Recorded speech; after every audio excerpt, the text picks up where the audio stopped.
Not long after the end of the Civil War, Geraldine Hess, who lived in Bobtown near Monongah in Marion County, was walking home from the store when she decided to stop by her friend Hilda Smith's house for a drink of water.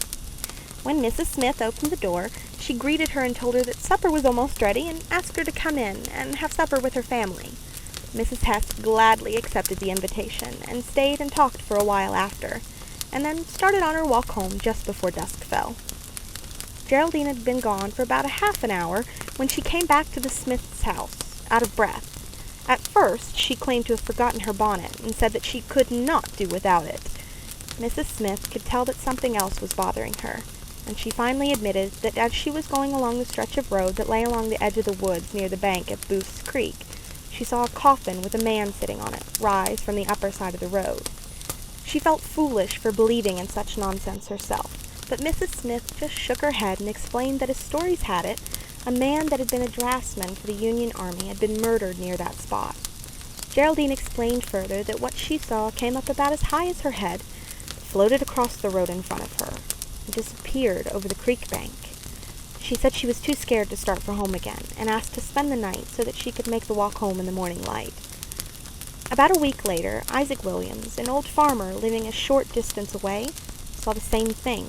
Then, 2 women who lived near Bobtown saw the coffin and man. Before long, several others had reported that they saw it also, and it always came up from the same place on the upper side of the road, crossed the road and went over the creek bank in the same place, and was always seen at about the same time in the evening. After a long series of sightings of the apparition, many, many years passed without anyone seeing the ghost at all. In fact, many who had seen it had passed on. Then, one night in the 1920s, some boys from Monongah and Ray Chapel were at Boothsville playing baseball. A new road had been made up by the creek, but the old road was still open. In the evening, Tom Hart, Barney Wallace, and Will Burns were coming from the baseball game on horseback and took the old road, for it was a shortcut to their homes. Tom was a few steps in front of Barney and Will. Barney called to Tom and said, "Say, Tom, right along here someplace is where the dead man lives." "What dead man?" asked Will. Then Barney proceeded to tell him the story he had heard from his grandparents. "Yeah, I've heard that story too," said Tom. "I wish I could see him. I'd whistle for him to dance." Just then, the coffin and man came up from the side of the road. Tom's horse saw it, reared, and whirled to run. Tom was a good rider, or he would have been thrown from the horse. Barney and Will's horse stopped in place as the 2 boys watched the coffin and man cross the road and disappear over the creek bank.